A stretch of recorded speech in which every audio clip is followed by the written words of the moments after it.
ఎన్టీఆర్ జిల్లా పెనుగంచిప్రోలు మండలం నవాబ్పేట జాతీయ రహదారిపై ప్రమాదం జరిగింది.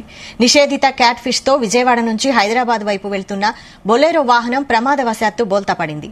దీంతో అందులోని చేపలు రహదారి పక్కనే పడిపోయాయి. అది గమనించిన వాహనదారులు చేపల కోసం ఎగబడ్డారు. క్యాట్ ఫిష్ చేపలు ఆరోగ్యానికి హానికరమని తెలిసినా అందిన కాడికి పట్టుకుపోయారు.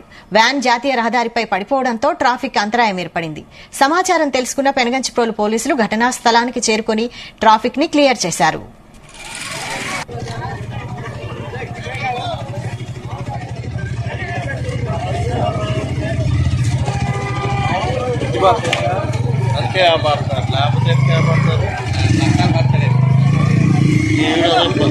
ఇద్దరు వేరే బస్తాలు నింపారు.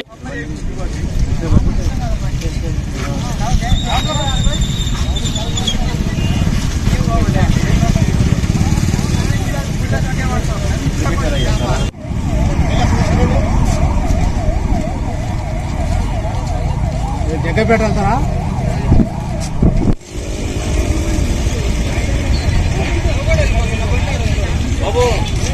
తిరిగిపోయింది. ఏ ఊరు నుంచి వస్తుంది? ఏ ఊరు నుంచి వస్తుంది లోడు? ఒంగోలు నుంచా? ఓకే. ఎక్కడికి వెళ్ళాలి ఇది? ఏ ఊర్లో? ఓనరు పేరు?